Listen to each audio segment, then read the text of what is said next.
વડનગરી આરોગ્યમનો episode આજે diabetes પર doctor સિન્હાના ભાગ 2 સાથે પ્રસારિત થઈ રહ્યો છે. બધાને આ એપિસોડ જોવા અને અમારી ચેનલને સબસ્ક્રાઇબ કરવા, લાઇક કરવા અને શેર કરવા વિનંતી છે. આના જેવા બધા એપિસોડ દર રવિવારે સવારે 10 વાગ્યે ટેલિકાસ્ટ કરવામાં આવશે. તો કૃપા કરીને વડનગરી આરોગ્યમ કાર્યક્રમ જોવા માટે આ તકનો ઉપયોગ કરો. सभी दर्शकों मित्रों को स्नेह भरा अभिनंदन। प्रथम एपिसोड डायबिटीज के प्रसारित होने के बाद बहुत सारे प्रश्न हमारे पास आए, बहुत अच्छा प्रतिसाद मिला। अब उसी मात्रा को आगे बढ़ा रहा हूँ। जैसा मैंने पहले कहा था पहले एपिसोड में स्क्रीनिंग के बारे में कि डायबिटीज़ के किसको किसको स्क्रीनिंग करना चाहिए, क्योंकि डायबिटीज़ एक भयावह बीमारी है। तो डायबिटीज़ के लिए जो लक्षण थे, भूख ज़्यादा लगना, बार बार लगना, पेशाब ज़्यादा होना और वज़न कम होना, बिना कारण का पेशाब में इन्फेक्शन लगना, चमड़ी का खंजवाड़ आना, ये सब लक्षण जिनको भी हो उनको स्क्रीनिंग कराना चाहिए। स्क्रीनिंग कराने के लिए हम लोग 3 तरह का सहारा लेते हैं। एक भूखे पेट का FBS जिसको बोलते हैं, जानने की कोशिश करते हैं। दूसरा 2 घंटे खाने के बाद का रिपोर्ट करवाते हैं और एक रिपोर्ट करवाते हैं HbA1c। यानी 3 तरह का रिपोर्ट से हम लोग स्क्रीनिंग करते हैं जनरली। पहला है भूखे पेट का FBS जिसको बोलते हैं फास्टिंग ब्लड शुगर। दूसरा होता है PP2BS post prandial blood sugar. तीसरा होता है HbA1c यानी ग्लाइकोसाइलेटेड हीमोग्लोबिन भी इसको बोलते हैं। तब है कि कितना कितना हो तो क्या होता है। तो मान लीजिए कि भूखे पेट का शुगर है 110 तक है, तब तो ये नॉर्मल है। और 110 से लेके 125 मिलीग्राम पर डेसीलीटर है तो ये इसको हम लोग बोलते हैं इम्पेयर्ड ग्लूकोज टॉलरेंस, यानी ये प्री डायबिटीज़ है। और अगर 125 से ऊपर हो गया तो इसको जनरली हम लोग डायबिटीज़ के श्रेणी में रखते हैं। इसी तरह खाना खाने के 2 घंटे के बाद का शुगर का 140 तक इसको हम लोग नॉर्मल मानते हैं। 140 से लेकर करके 199 तक को हम प्री डायबिटीज़ बोल सकते हैं या इम्पेयर्ड ग्लूकोज टॉलरेंस बोल सकते हैं। और 200 से ऊपर हो या 199 से ऊपर या 200 से ऊपर तो उसको हम लोग डायबिटीज़ की श्रेणी में रखते हैं। इसी तरह 3 महीना एवरेज शुगर जिसको बोलते हैं HbA1c ग्लाइकोसाइलेटेड हीमोग्लोबिन, इसमें हम लोग 6.5 से अगर ऊपर हो तो उसको डायबिटीज़ बोलते हैं। 6 से 6.5 के बीच में हो तो उसको प्री डायबिटिक भी कह सकते हैं। अब सवाल है कि प्री डायबिटिक क्या? प्री डायबिटिक में मैंने बताया डायबिटीज़ होने की संभावना उन व्यक्तियों में ज़्यादा है। स्क्रीनिंग में जनरली हम इन्हीं दर्दियों को पकड़ना चाहते हैं जिनके अभी शुरुआत की लक्षण हो, अभी कोई कॉम्प्लिकेशन ना हुआ हो, कॉम्प्लिकेशन होने की संभावना हो।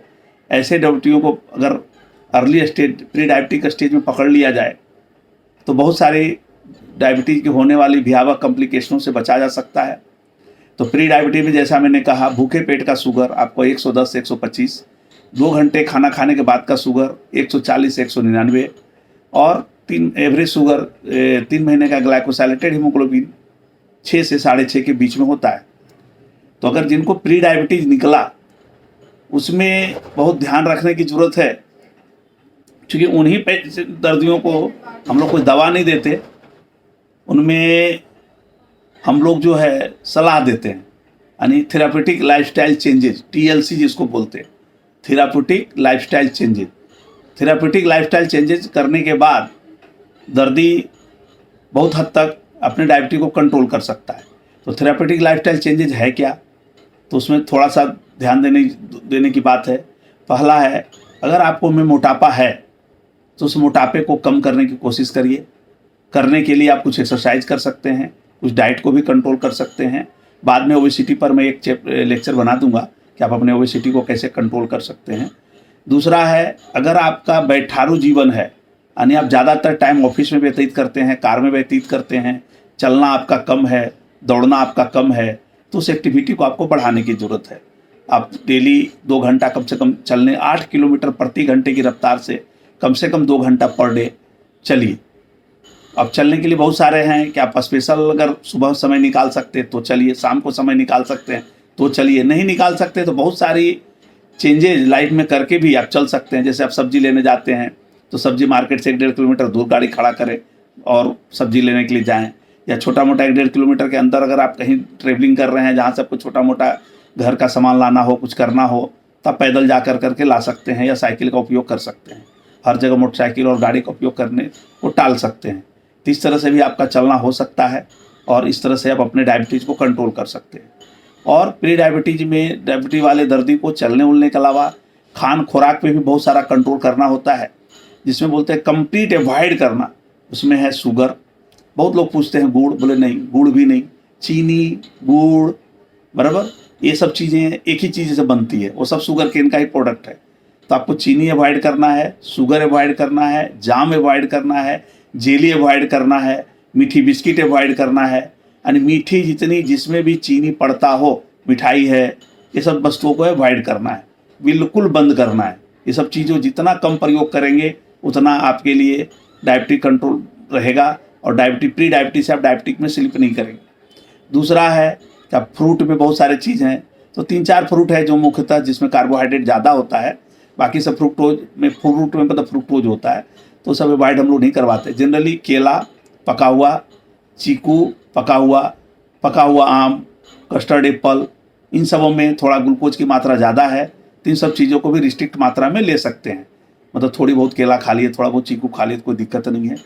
और ये सब बाकी सब फ्रूट में मौसमी है, संतरा है, सेब है, ये सब आप ले सकते हैं, प्रचुर मात्रा में तो नहीं, लेकिन हाँ कोई दिक्कत नहीं है। सलाद की मात्रा खुराक में बढ़ा सकते हैं।